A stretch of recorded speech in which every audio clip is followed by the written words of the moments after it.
نشانے سن کر سبحان اللہ کہتے ہیں آپ یہ جنت کے باغ میں بیٹھ کر جنت کا پھل کھا رہے ہیں۔ یہ کتنی بڑی خوشخبری ہے امام الانبیاء کریم آقا علیہ السلام کے غلاموں کی۔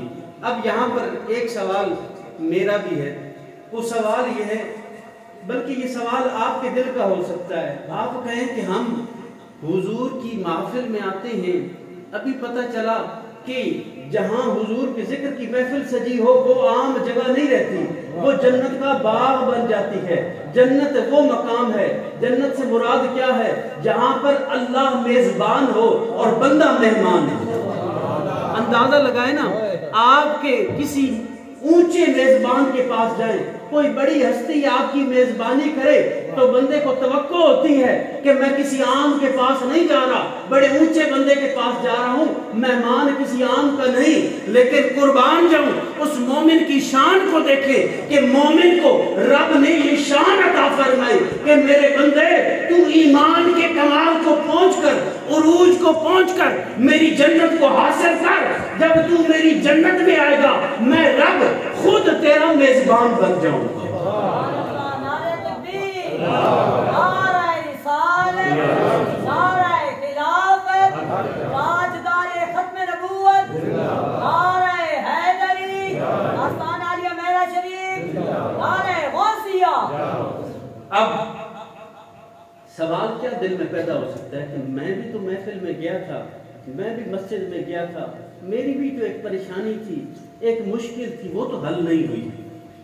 ہو سکتا ہے نا آپ کتنی دفعہ محافل میں گئے ہوں، آپ کہیں میں بھی تو گیا تھا، اور جنت تو وہ ہوتی ہے جہاں دل میں خیال آئے رب پورا کر دیتا، مانگنے کی ضرورت نہیں پڑتی۔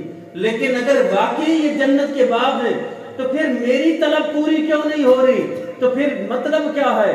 کیا یہ جو روشنیاں لگی ہیں یہاں پر میں اپنی آنکھیں بند کر لوں اور کہوں بڑا اندھیرا ہے، قصور میرا ہے یا روشنیوں کا؟ میرا قصور ہے۔ ہم کیا حضور کے ذکر کی محفل میں حضور کا ذکر سمجھ کے، اللہ کا ذکر سمجھ کے، کیا گھر سے یہ ارادہ کر کے تیاری کر کے آتے ہیں کہ یا رسول اللہ آپ کے ذکر کی محفل میں آ رہے ہیں، یا رسول اللہ میری یہ مشکل ہے، سنا ہے جہاں آپ کے اور آپ کے رب کا ذکر ہوتا ہے وہ مشکلیں ٹل جایا کرتی ہیں۔ آج یا اللہ تیری بارگاہ میں تیرا بندہ حاضری کے لیے آ رہا ہے، آج ہم اپنے حبیب کے ذکر کے صدقے میں میری مشکلیں ٹال دیں۔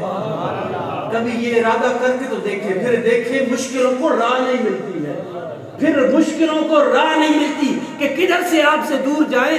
یہ میرے آقا کے ذکر کی برکتیں ہیں۔ کوئی حضور کے ذکر کی محفل میں اس محبت اور عقیدت سے آ جائے نا تو رب تعالیٰ اس کی سب مشکلیں ڈال دیتا۔ حضرت سیدنا سعید بن مطرف رضی اللہ تعالیٰ عنہ آپ حضور کی بارگاہ میں درود و سلام کا بڑا کثرت کیا کرتے تھے، نذرانہ پیش کرتے، اور اس کثرت کی برکت کیا ہوئی یہ توجہ سے سننا ہے۔ ہمیں بھی درود و سلام کی خدا کرے ذوق اور شوق پیدا ہو جائے، ہم بھی آقا کی بارگاہ میں کثرت سے درود و سلام پیش کریں اور اس عقیدے سے کریں کہ میرے آقا ان کا غلام دنیا کے کسی کونے سے پڑھے، میرے آقا اپنے غلام اگر محبت سے پڑھے گا تو خود اس درود و سلام کو سماعت فرمائیں گے اور سلام کا جواب عطا فرمائیں گے۔ تو حضرت سیدنا سعید بن مطرف رضی اللہ تعالیٰ عنہ بڑی محبت کے ساتھ حضور کی بارگاہ میں درود و سلام کے نذرانے پیش کرتے ہیں۔ قربان جاؤں آپ فرماتے ہیں حضرت امام یوسف نبہانی رحمۃ اللہ علیہ نے واقعہ درج کیا اور اس واقعہ کو مولانا زکریا صاحب نے بھی ذکر کیا ہے فضائل اعمال کے اندر۔ کہتے ہیں کہ ایک دن قسمت جاگ اٹھی، درود و سلام پیش کرنے کی برکتیں حاصل ہونے کا وقت آ گیا۔ آقا نے دنیا میں کرم نوازی فرمائی، فرماتے ہیں سویا تھا قسمت جاگ گئی، قسمت جاگی۔ امام الانبیاء کریم آقا علیہ السلام نے زیارت سے مشرف فرمایا اور فرمایا تو مجھ پر اتنی کثرت سے درود و سلام پڑھتا ہے، تیری اس محبت کا یہ اثر ہے، یہ نتیجہ ہے، میں خود تیرے اوپر کرم کرنے آ گیا۔ آقا دو جہاں صلی اللہ علیہ وسلم نے ان کے رخسار کا بوسہ لیا۔ قربان جب وہ رخسار، وہ ہستی کتنی مبارک جن کو امام الانبیاء بوسہ عطا فرما رہے ہیں۔ حضرت سیدنا سعید بن مطرف مسجد میں جاتے ہیں، جس گلی سے گزرتے ہیں خوشبو ہی خوشبو پھیل جاتی ہے، اہل محلہ حیران ہوتے ہیں یہ کون گزرا ہے کہ ہر طرف خوشبو ہی خوشبو ہے، ہر طرف کو بکو خوشبو پھیل گئی، ایک راحت سی ہے۔ اب حضرت سیدنا سعید بن مطرف مسجد میں آئے نا تو سب نے دیکھا کہ آپ مسجد میں آئے، پوری مسجد میں ایک خوشبو پھیل گئی۔ پوچھا اے سعید یہ خوشبو کہاں سے لی؟ بڑی قیمتی خوشبو لگا کر تو مسجد میں آیا ہے، یہ کہاں سے لی؟ کہا یہ خوشبو وہ اس پاک دربار کی عطا ہے، امام الانبیاء کی عطا ہے۔ میں جب درود و سلام کے نذرانے پیش کرتا تھا میرے آقا نے مجھ پر لجپالی کی، حضور نے میرے رخسار پر بوسہ دے دیا۔ جس وقت سے میرے آقا نے میرے رخسار پر بوسہ دیا ہے وہ لمحہ ہے اب میرے جسم سے ہر ہمہ وقت خوشبو پھیلتی رہتی ہے۔ یہ اجر ہے۔ غلامی کا تعلق دیکھیں، سب سے بڑا رشتہ بندے کا کس کے ساتھ ہے؟ کس کے ساتھ ہے؟ اللہ کے ساتھ ہے نا۔ سب سے بڑا رشتہ کس کے ساتھ ہے؟ اللہ کے ساتھ ہے۔ لیکن رب بھی اپنے اس رشتے کی دل میں 5 مرتبہ تجدید کرواتا ہے، یاد کرواتا ہے، حی علی الصلاۃ، حی علی الفلاح، آؤ کامیابی کی طرف، آؤ تم نیکی کی طرف، تم نماز کی طرف۔ یہ اللہ تعالیٰ کیوں بلواتا ہے اپنے بندوں کو؟ پریشانیاں لے کر ہم کبھی جا رہے ہیں عاملوں کے پاس، کبھی کس کے پاس، یار بڑی مشکل ہے، یہ پریشانی ہو گئی، یہ کام نہیں چل رہا، کاروبار میں برکت نہیں، بیماری ہے، سختی ہے، جبکہ اللہ کے گھر سے آواز آ رہی تو آ تو صحیح میں تجھے عطا کروں۔ اللہ سے تعلق ٹوٹنے والا نہیں، بندہ کدھر جائے؟ کس کا بندہ ہے؟ اور کسی کا ہو ہی نہیں سکتا، اس رب کے، اس خالق کے سوا ہم کسی کے ہو ہی نہیں سکتے۔ لیکن وہ خالق بھی 5 مرتبہ اپنے بندے کو یاد کراتا ہے، یاد کر کہ تو میرا بندہ ہے اور میں تیرا رب ہوں، آ میری بارگاہ میں اپنی جبین کو جھکا کے میں تجھے نواز دوں۔ یہ نسبتیں، یہ محبتیں، یہ کس لیے ضروری ہے؟ اب حضور کے ساتھ اپنا تعلق قائم کرنا ہے، اور درود السلام جن میلاد والے کے ذکر کے لیے اکٹھے ہوئے نا ان سے اپنا تعلق مضبوط کرنا ہے، کمزور نہیں کرنا۔ میں نے جس آیہ کریمہ کو موضوع سخن بنایا، شرف حاصل کیا، آقا دو جہاں صلی اللہ علیہ وآلہ وسلم کو رب ذوالجلال ارشاد فرمایا، قل اے حبیب آپ فرمائیے، ان کنتم تحبون اللہ، اگر تم اللہ سے محبت کے دعوے دار ہو، اگر تم اللہ سے محبت کرتے ہو، فاتبعونی، تم میری اتباع کرو۔ اے حبیب ان سے فرماؤ وہ تمہاری غلامی کرے۔ اتباع کہتے ہیں پیچھے چلنے کو، نقش قدم پر چلنے کو، تم میرے پیچھے چلو، یحببکم اللہ، پھر یہ تمہاری محبتیں تو اپنی جگہ پر رب یہ کرم کرے گا، تمہیں اپنا محبوب بنا لے گا، رب تم سے محبت کرنے لگ جائے گا۔ حضرت عبداللہ بن عباس رضی اللہ تعالیٰ عنہ، آپ حضور کی بارگاہ کے اندر امام الانبیاء کریم آقا علیہ السلام نے حکم دیا نماز پڑھاتے ہوئے کہ کھڑے رہو، آپ نہیں کھڑے ہوئے، پیچھے ہٹ گئے۔ بعد میں سرکار نے فرمایا اے عبداللہ میں نے تمہیں روکا تھا کہ رک جاؤ۔ کہا حضور میری کیا مجال کہ امام الانبیاء کے سامنے کھڑا ہوں، امام الانبیاء کے آگے کھڑا ہوں۔ فرمایا یہ ادب، یہ احترام، اس کا نتیجہ کیا دیا؟ ڈگری کسی بڑی یونیورسٹی سے مل جائے نا تو ہم اٹھا کے پھرتے ہیں، ہم نے فلاں یونیورسٹی سے ڈگری حاصل کی، قربان جاؤں جن کو ڈگریاں، جن کو سندیں امام الانبیاء عطا فرمائے۔ فرمایا میری امت کا فقیہ ہے، اگر کسی نے دین کو سمجھنا ہو تو عبداللہ بن عباس کے دروازے پر آنا دین سمجھ جاؤ۔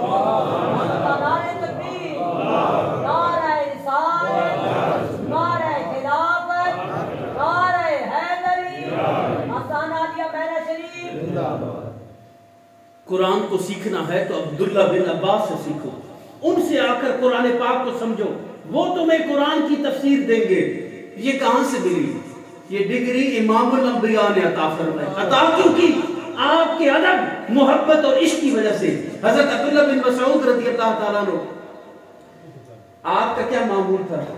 آپ حضور کی غلامی میں جایا کرتے کہیں پر، امام الانبیاء میرے لجپال آقا کہیں جاتے نا تو حضور کی غلامی میں جاتے، جب میرے آقا اپنے نالین ہائے مبارک اتارتے نا تو حضرت عبداللہ بن مسعود رضی اللہ تعالیٰ حضور کے نالین کو لے کر نا یوں اور یوں کر لیں اپنے سینے سے لگا لیں. اچھا یہ کسی قرآن کریم کی آیت سے ثابت ہے کہ حضور کے نالین کو سینے سے لگانا ہے؟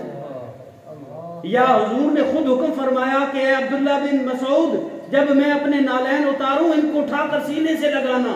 نہیں، یہ عشق کے مکتب سے پڑے ہوئے تھے، یہ مکتب عشق کے طالب علم تھے، عشق مصطفیٰ میں ایسے غرق تھے کہ حضور کے عشق میں کچھ بھی کر جانے کو تیار تھے.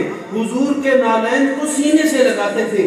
رسول اللہ صلی اللہ علیہ وسلم نے جب یہ ادا دیکھی نا کہ میرے عبداللہ بن مسعود کو مجھ سے کتنی محبت ہے، میرے نالین کو اپنے سینے سے لگا رکھا ہے، فرمایا کہ اگر تم نے میری امت کا استاد عبداللہ بن مسعود ہے، فرمایا کسی نے کچھ سیکھنا ہو تو عبداللہ بن مسعود کے دروازے پر ہے، جس نے قرآن کو سمجھنا ہو مفسر جو میری امت کا ہوگا وہ عبداللہ بن عباس ہوگا، جو میری امت کا استاد ہوگا وہ عبداللہ بن مسعود ہوگا.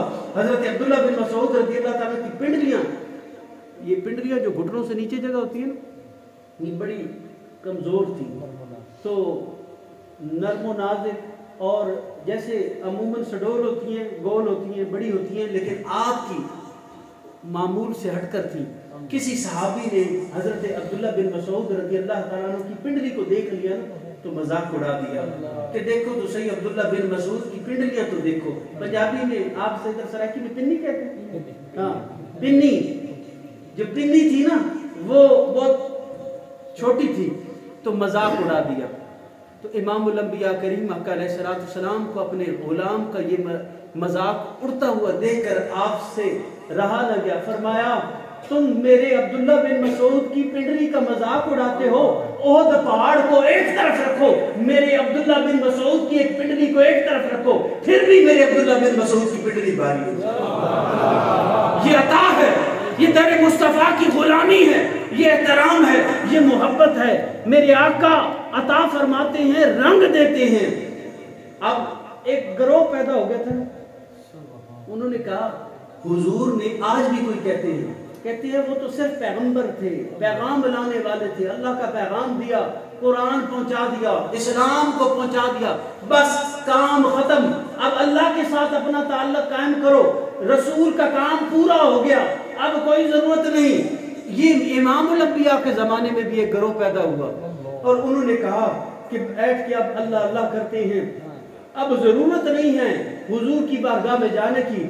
جب انہوں نے یہ ارادہ کر لیا نا تو رب کی رحمت اور غیرت نے گوارا نہ کیا کہ تم میرے مصطفیٰ کے در کو چھوڑ کر رب تک پہنچنا چاہتے ہو، نہ تمہیں مصطفیٰ ملیں گے نہ تمہیں رب ملے گا. فرمایا اگر رب تک پہنچنا چاہتے ہو تو پھر در مصطفیٰ سے ہو کر خدا کا یہی ہے در، نہیں کوئی مفر مکر. فرمایا کہ خدا کی قسم اعلیٰ حضرت فرماتے ہیں خدا کا در اگر چاہتے ہو تو در مصطفیٰ پر آؤ، تمہیں خدا کا در مل جائے گا. پھر جو وہاں پہ ہو یہیں آ کے ہو، جو یہاں نہیں وہ وہاں نہیں. نعرہ تکبیر، نعرہ رسالت، آستان عالیہ میرا شریف، آستان عالیہ میرا شریف. اب حضرت مولانا روم رحمۃ اللہ علیہ ایک بڑا خوبصورت حکایت لکھی ہے. یہ جو ہم ذکر کی محفلیں سجا کے بیٹھ جاتے ہیں نا، اکثر کوئی لوگ گلے بھی کرتے ہیں تم لوگ بہت میلاد کی محفلیں کرتے ہو، حضور کی ذکر کی محفلیں بہت کرتے ہو. تمہارا کوئی مر جائے تو پھر بھی حضور کے میلاد کر دیتے ہو، کوئی پیدا ہو جائے تو حضور کا میلاد، شادی ہو جائے تو حضور کا میلاد، غم آ جائے تو میلاد منا لیتے ہو. کبھی کوئی مشکل آئے نا، یقین جانیے آقا کی بارگاہ میں پوری توجہ کر کے عرض کرنا یا رسول اللہ میری یہ مشکل ٹل جائے، میں آپ کے میلاد کی محفل سجاؤں گا. دیکھنا پھر مشکل کہاں جاتی ہے، پھر مشکلیں نہیں رہتی، مشکلیں آسانیوں میں تبدیل ہو جاتی ہیں. تو حضرت مولانا روم فرماتے ہیں کہ ایک بادشاہ کو ایک عورت پسند آ گئی اپنی رعایا میں سے. اس نے کہا کہ اس کے والد کو رشتہ بھیجا، کہا میں شادی کرنا چاہتا ہوں. شادی کر لی. بادشاہ تھا وہ نہ بول سکا. کچھ عرصے کے بعد ملکہ بیمار ہو گئی بڑی شدید، اور نہ بولے نہ چالے، بے ہوشی کا عالم. طبیبوں کو بلایا گیا. ایک طبیب طبیب جو ہوتا ہے نا حکیم بھی ہوتا ہے نا. ویسے ہم حکیم ہی کہتے ہیں طبیب کو, عربی میں طبیب کہتے ہیں, تو اس کا تعلق حکمت سے ہے. تو وہ آیا نا, اس نے نبض پہ ہاتھ رکھی نا, تو حکیم تھا, سمجھ گیا, کہنے لگا یہ ملکہ صاحبہ یہ کب سے شادی ہو کر, سارا معاملہ سن کے نا کہا بادشاہ کو ان سے عشق ہو گیا تھا اور بادشاہ نے ان سے نکاح کر لیا, تو اب وہ نبض پہ ہاتھ رکھ لی اور کہا کہ یہ کہاں سے آئی ہیں, شہر کا نام لو. وہ شہروں کے نام لینے شروع ہوئے نا, فلاں فلاں, اس شہر پر پہنچے نا تو ملکہ کی نبض تیز ہونا شروع. انہوں نے کہا یہاں رک جاؤ, اس شہر پہ رک جاؤ. اب اس شہر کے کسی علاقے کا نام لو. اب شہر کے علاقے کا نام لیا, لیتا گیا, ایک مقام پر جا کر نبض پھر تیز ہونے. پہلے نبض چل ہی نہیں رہی, یوں لگ رہا ہے کہ جیسے وہ مر چکی ہے, نبض بالکل نہ ہونے کے برابر ہے. لیکن اب اس علاقے کا نام آیا تو نبض تیز ہوئی. پھر کہا اب اس علاقے کے محلوں کے نام لینا شروع کرو. اب محلوں کے نام لینا شروع کیے. جب ایک محلے پر پہنچے پھر نبض تیز ہو گئی. کہا اب اس محلے میں کسی کا نام لو. جب نام لیا نا, مختلف نام تو ایک نام پہ نبض تیز ہو گئی. جب نبض تیز ہو گئی تو حکیم نے کہا بادشاہ سلامت, میں سمجھ گیا ہوں آپ کی جو گھر والوں کی بیماری ہے ملکہ کی, وہ بیماری میں سمجھ گیا. تو بادشاہ نے کہا کیا بیماری ہے؟ کہا آپ نے ان سے نکاح کر لیا لیکن ان کے دل میں کوئی اور تھا, ان کا ارادہ کہیں اور تھا. جب ان کے محبوب کا نام اور محلے کا نام آیا ان کی نبض چل پڑی. فرمایا اسی لیے کہ نبی پاک صاحب الاولاق احمد مصطفیٰ محمد مصطفیٰ صلی اللہ علیہ وآلہ وسلم کے ذکر کی محفلیں سجائی جاتی ہیں. یہ جو ہم سارا دن گناہوں میں لٹ پٹ رہتے ہیں, ہمارے دل زنگ آلود ہو جاتے ہیں, جب ذکر مصطفیٰ کی محفل میں آتے ہیں دلوں کی دھڑکنیں تیز ہو جاتی ہیں, مردہ دلوں میں زندگی آ جاتی ہے. ذکر مصطفیٰ وہ ذکر ہے جو دلوں کو جلا بخش دیتا ہے, جو دلوں کو حیاتیاں دیتا ہے, جو ان کو زندگی وہ والی عطا فرماتا ہے جس کے بارے میں رب نے وعدہ کر دیا فَلَنُحْيِيَنَّهُ حَيَاةً طَيِّبَةً, ہم دنیا و آخرت کے اندر مرنے کے بعد ان کو وہ زندگی عطا کریں گے جو بہت ستھری اور صاف زندگی ہوگی. ہم حضور کے ذکر کی محفل کے لیے اکٹھے ہوئے. آج کی یہ محفل آقا دو جہاں صلی اللہ علیہ وسلم کی بارگاہ کے اندر اپنی محبتیں اور عقیدتیں پیش کرنے کے لیے سجائی گئی. حضرت عمر بن جموح رضی اللہ تعالیٰ عنہ حضور کے صحابی ہیں, ٹانگوں سے معذور ہیں, اور حضور کی بارگاہ میں آئے اور عرض کیا کہ یا رسول اللہ صلی اللہ علیہ وسلم آپ جہاد میں تشریف لے کر جا رہے ہیں, اور حضور مجھے بھی ساتھ لے جائیے. آپ نے فرمایا عمر آپ کے دونوں بیٹے جہاد میں چلے گئے ہیں, آپ معذور ہیں, آپ جہاد نہیں کر سکتے, آپ پر جہاد کا حکم نہیں ہے, آپ پر جہاد کی فرضیت نہیں ہے, آپ اپنے گھر میں بیٹھے. تو رونے لگے, یا رسول اللہ صلی اللہ علیہ وسلم مجھے محروم نہ فرمائیں, حضور اپنی غلامی میں مجھے بھی لے جائیں. حضور نے جب اپنے غلام کی گریہ وزاری دیکھی نا اور ان کا عشق و محبت دیکھا, حضور نے اجازت فرما دی. حضرت عمر بن جموح رضی اللہ تعالیٰ عنہ اپنے گھر گئے تیاری کر کے. جب پہنچ گئے نا تو احد کے میدان میں آپ کو شہید کر دیا گیا. اب حضرت عمر بن جموح رضی اللہ تعالیٰ عنہ کی جو جسد مبارک ہے اس کو اونٹنی پر لادا گیا. اونٹنی پر لاد کرنا تو جب اٹھاتے ہیں تو اونٹنی اٹھتی نہیں, کھڑی نہیں ہوتی. صحابہ کرام پریشان ہو گئے کہ عجیب معاملہ ہے کہ یہ اونٹنی کھڑی کیوں نہیں ہو پا رہی.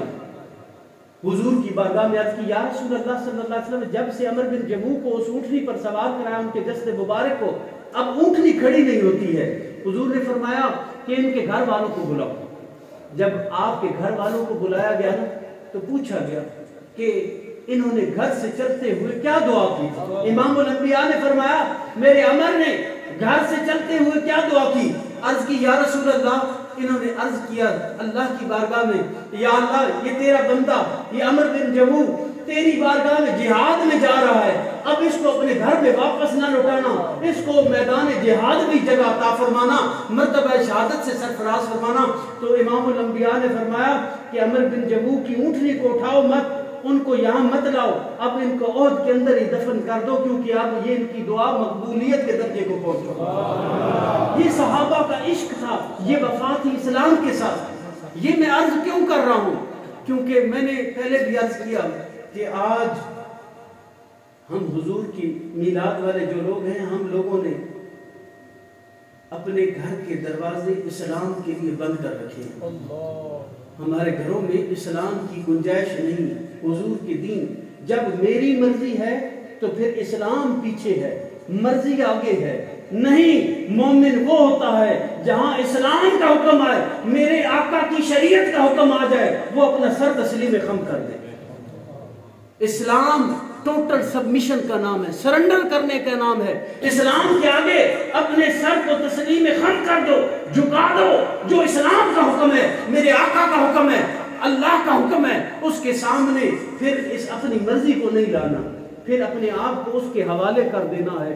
جو لوگ خود کو اسلام کے حوالے کرتے ہیں، اپنے رب کے حکم کے حوالے کرتے ہیں، تو پھر اللہ تعالیٰ ان پر کرم نوازیاں یوں کرتا ہے، نہ دنیا کی کوئی پریشانی اور حاجت رہتی ہے، نہ آخرت کی کوئی پریشانی اور حاجت رہتی ہے۔ امام الانبیاء کریم آقا علیہ السلام مسجد نبوی شریف کے اندر تلاوت فرما رہے ہیں، اور حضور تلاوت فرماتے ہوئے 2-3 آیات مبارکہ آپ نے تلاوت میں چھوڑ دی۔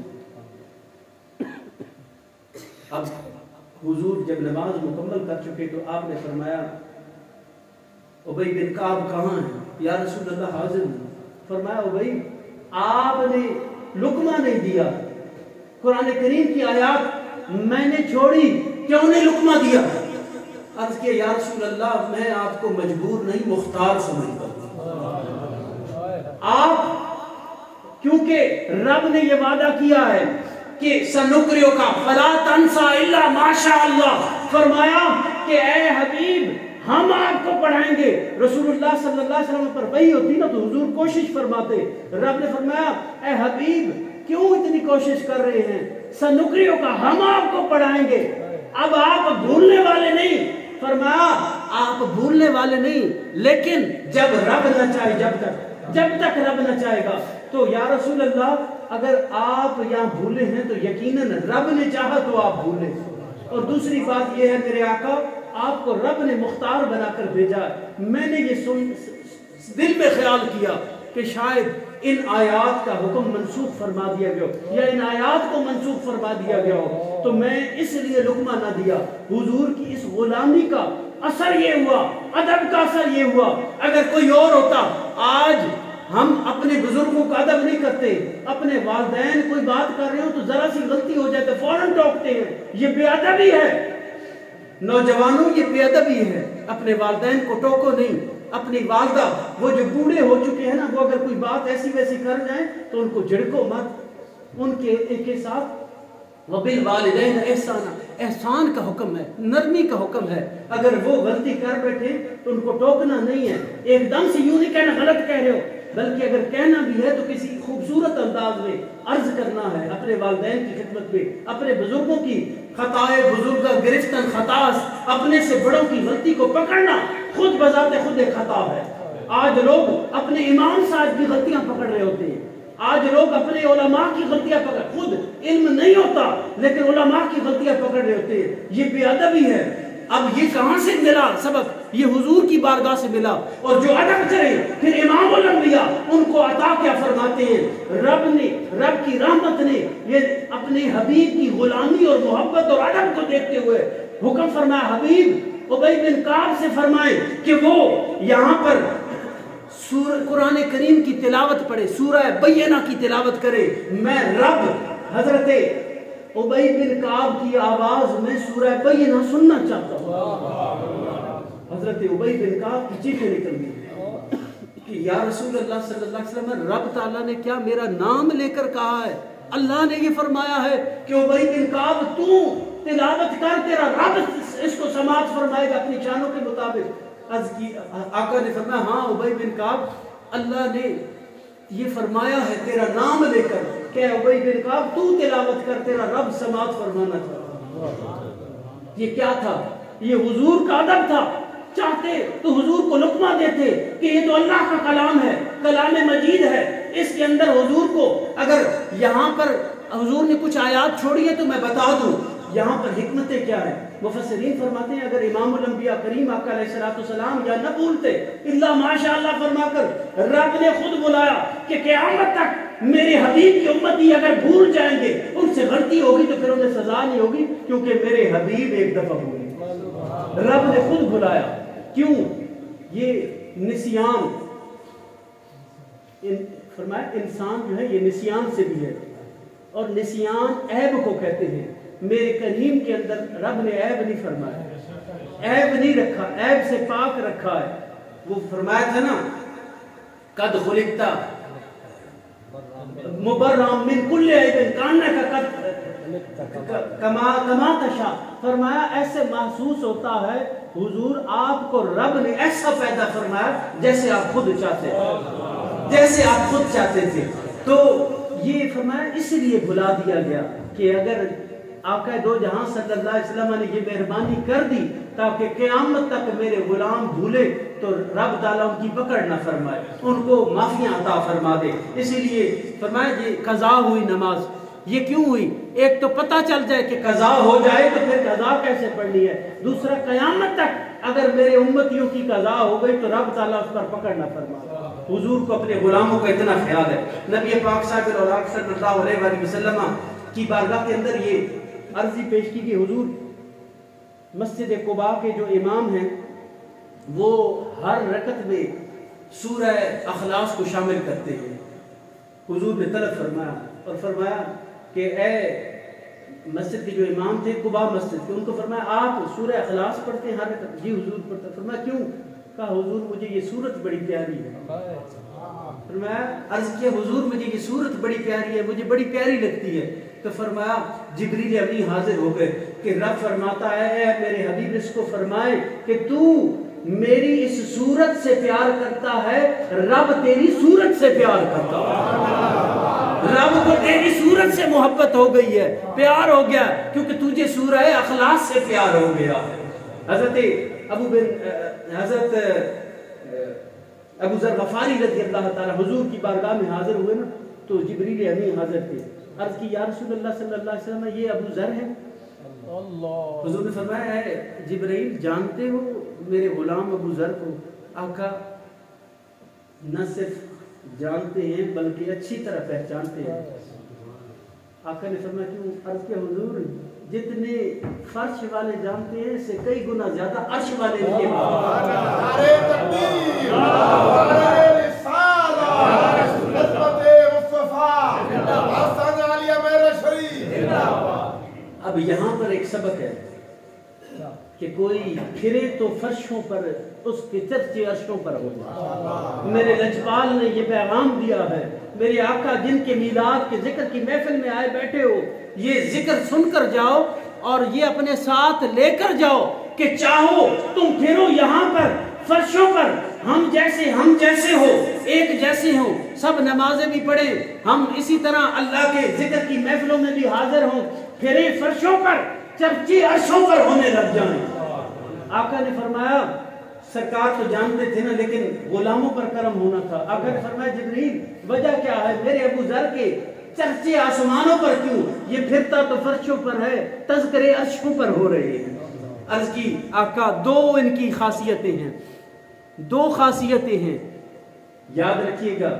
یہ کوئی بندہ یہ سوچے نا کہ پتہ نہیں وہ تو صحابی رسول تھے اور ان میں ان کی شان تو برا البرا ہے نا، ان کے تو قدموں کی خاک کو بھی نہیں پہنچ سکتے، لیکن سرکار نے یہ سند عطا فرمائی ہے کہ میرے صحابہ جو عمل کریں اور وہ اس بارگاہ میں مقبول ہو جائے تو تم قیامت تک میرے غلاموں میں سے جو بھی وہ عمل کرے گا اللہ تعالیٰ اس کو بھی وہی درجہ عطا فرمائے گا۔ تو کیا عمل تھا؟ دو عمل تھے۔ فرمایا یا رسول اللہ صلی اللہ علیہ وسلم ان میں دو صفتیں ہیں، صفتیں یاد رکھیے گا۔ پہلی صفت فرمایا یہ اپنے آپ کو دوسروں سے کم تر سمجھتے ہیں، یہ اپنے آپ کو دوسروں سے کم تر سمجھتے ہیں۔ یہ آپ کے جو غلام ابو ذر ہیں نا، یہ باقی آپ کے سارے غلاموں کو، سارے صحابہ کو خود سے بہتر تصور کرتے ہیں۔ اور دوسرا ان کی جو کامیابی ہے، یہ جن کی وجہ سے ان کے چرچے عرشوں پر ہو رہے ہیں، اس کی وجہ یہ ہے کہ یہ سورہ اخلاص سے بڑی محبت کرتے ہیں۔ ان کو قل هو اللہ احد جو صورت ہے جو ہر کسی کو آتی ہے الحمدللہ اس سے بڑی محبت ہے۔ یہ سورہ اخلاص سے محبت کرتے ہیں اور خود کو دوسروں سے کم تر تصور کرتے ہیں، جس کی وجہ سے اللہ رب العزت نے ان کو یہ شان عطا کی ہے کہ یہ لوگ، یہ آپ کے غلام دنیا میں چلتے فرشوں پر ہیں، تذکرے ان کے عرشوں پر ہوتے ہیں، اور ہم آخر میں حضور کی بارگاہ میں کیا ہے کہ کوئی سلیقہ ہے نہ آرزو کا، نہ بندگی میری بندگی ہے، یہ سب تمہارا کرم ہے آقا کہ بات اب تک بنی ہوئی ہے۔ کسی کا احسان کیوں اٹھائیں، کسی کو حالات کیوں بتائیں، تم ہی سے مانگیں گے یا رسول اللہ، تم ہی سے مانگیں گے، تم ہی دو گے، تمہارے در سے ہی لو لگی ہے۔ عمل کی میری اساس کیا ہے؟ عمل کی میری، یہ جو ہمارے اعمال ہیں، شاعر نے بڑا خوبصورت کہا کہ عمل کی میری اساس کیا ہے، بجز ندامت کے پاس کیا ہے۔ یا رسول اللہ ہمارے پاس تو صرف ندامت ہی ندامت ہے، ہمارے پاس اور کچھ نہیں، ہمارے عمل اس قابل نہیں کہ ہم یہ فخر کر سکے کہ کوئی ایسا عمل کر رہے جو تیری بارگاہ میں پیش کر سکے۔ یا رسول اللہ ہمارے پاس تو ہم تو سراپا ندامت ہے، بجز ندامت کے پاس کیا ہے، رہے سلامت تمہاری نسبت، رہے سلامت تمہاری نسبت، میرا تو بس آسرا تمہیں ہو۔ یا رسول اللہ میرا تو بس آسرا آپ کی ذات ہے۔ حضور ہمارے پاس کوئی عمل نہیں، ہمارے پاس کوئی ایسی چیز نہیں جس پر ہم تکیہ کر سکیں، ہمارے پاس صرف آپ کی غلامی اور محبت ہے۔ یا رسول اللہ اس کے صدقے میں ہم پر نگاہ کرم فرما دیجئے۔ میں نے آپ سے عرض کیا کہ حضور کے ذکر کی محفل میں آپ تشریف لاتے ہیں تو کسی محفل میں یوں تیار ہو کر آنا، گھر سے اچھا وضو کرنا، اچھی خوشبو لگانا، تیاری کر کے آنا، آج حضور کے ذکر کی محفل میں جا رہا ہوں اور ارادہ کر کے سرکار کی بارگاہ میں استغاثہ پیش کر کے آنا اور اپنی مشکل کو بتا کے آنا، اے مشکل اب تیری خیر نہیں، میں اپنے آقا کی بارگاہ سے خیرات لینے جا رہا ہوں۔ تو پھر دیکھیں کہ کسی کی مشکلیں کیسے باقی رہتی ہیں۔ حضور کے ذکر کی اتنی برکتیں ہیں کہ خدا تعالیٰ جو آپ کی دلی جائز حاجت ہو، اللہ تعالیٰ آپ اپنے حبیب کے ذکر پاک و صدقہ ان کی جھولیوں کو بھر دیتا ہے۔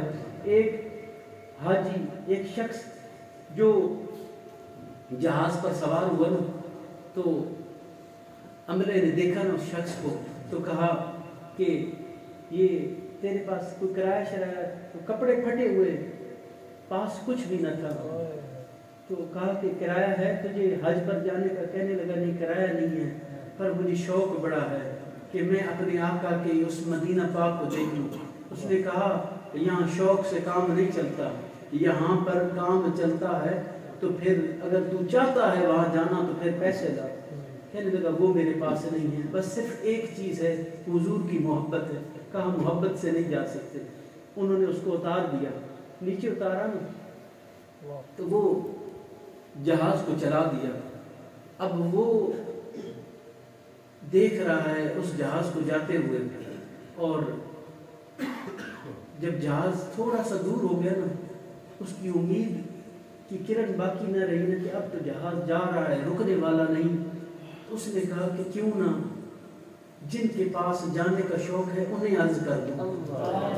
وہ وہاں سمندر کے کنارے کھڑا نا، اس نے اپنا رخ گنبد خضرا کے مکی کی جانب مدینہ پاک کی طرف کر لیا۔ تو کہنے لگا آقا یہ کہتے ہیں کہ کوئی پیسوں سے مدینے نہیں جا سکتا، محبت سے نہیں جا سکتا، پیسوں سے جا سکتا۔ یا رسول اللہ کیا ہم غریبوں کے لیے آپ کی بارگاہ میں آنا ممکن نہیں؟ اس کا استغاثہ گنبد خضرا کے مکی کی بارگاہ میں پہنچ گیا۔ حضور نے اپنے غلام کی سینکڑوں میل دور جو غلام عزیاں پیش کر رہا تھا اور یہ کہہ رہا تھا آقا میں تو غریب ہوں، میرے پاس تو آپ کی محبت کے سوا کچھ نہیں، میرے پاس تو پیسے نہیں جو میں آپ کی بارگاہ تک پہنچ سکوں۔ اسی وقت ایک شخصیت آتی ہے، کہا میں خضر ہوں، مجھے امام الانبیاء نے حکم فرمایا کہ میرا غلام سینکڑوں میل دور کھڑا مجھے یاد کر رہا، اس کے پاس کرایہ نہیں میرے پاس آنے کا، جاؤ نہ خضر جا کر میرے غلام کو میری بارگاہ میں لے آؤ۔ کہا کہ اس نے سوچا کہ لوگ کہتے ہیں پیسوں سے جایا جاتا ہے، پر میرے پاس عشق ہے خضر نے حضرت خضر علیہ السلام فرماتے ہیں کہ تیرے پاس جو ہے وہ کسی کے پاس نہیں ہے، آ تجھے مدینے والے خود بلا رہے ہیں، میں تجھے لینے آیا ہوں۔ ابھی آنکھیں بند کی، جب آنکھیں کھولی تو حضور کے معاجہ شریف حضور کی بارگاہ میں موجود۔ وہ جب حاجی پہنچے نا، جو سب حج والے دیکھ کر اس کو اترتا ہوگا، کسی نے کوئی مدد نہ کی۔ جب وہ بعد میں پہنچے دیکھا کہ وہ سب سے پہلے مدینہ میں پہنچا، وہ سب سے پہلے مکہ میں پہنچا۔ تو اسی لیے میرے دوستوں کہ جب حضور کا عشق اور محبت سینے میں آ جائے نا تو پھر میرے آقا اپنے غلام کی صدا کہیں سے بھی سنتے ہیں، وہ جہاں سے پکارے میرے آقا وہاں سے سن لیتے ہیں۔ اس لیے آپ یہ غم نہ کیا کریں، حضور کو تو اتنا بھی پتا ہے کہ میرے غلام کو کانٹا چبھ جائے، جو درد ہوتا ہے میرے آقا کو وہ بھی محسوس ہوگا۔ تو پھر ہم اس بارگاہ میں ہمارا تعلق کمزور ہو، یہ زیب نہیں دیتا، یہ غلاموں کو زیب نہیں دیتا، یہ غلاموں کا شعار نہیں ہے کہ وہ اپنے آقا سے اپنے تعلق کو کمزور کریں، بلکہ حضور کے ذکر کی محفل میں آنے والوں، میرے پیر بھائیوں، میرے دوستوں، ہمارے لیے لازم ہے کہ ہمارے پاس حضور کے سوا سہارا کوئی نہیں ہے۔ اس بارگاہ میں جو پیش ہونا ہے سچی بارگاہ میں، ادھر صرف آقا کا ہی سہارا ہوگا۔ تو اسی لیے آج لے ان کی پناہ، آج مدد مانگ ان سے، آج لے ان کی پناہ، آج مدد مانگ ان سے۔ کل نہ مانے گی اگر مان بھی گیا، اگر کل ہم نے کہا کہ آقا آپ ہمارے حضور نہیں، آج دنیا میں حضور سے محبت سے اپنے سینوں کو سجائیے، اپنے دلوں کو مزین و منور و مصفا و مجلہ فرمائیے، آج اپنے دلوں اور زبانوں کو حضور کی یاد اور ذکر سے معطر و معمر بنائیے، پھر دیکھیے کیسا کرم ہوتا ہے، دنیا کی بھی خیر اور عاقبت کی خیر۔ اللہ تعالی ہمارے اس ذکر کی محفل کو اپنی بارگاہ میں قبول فرمائے۔ وما علیہ الا البلاغ المبین۔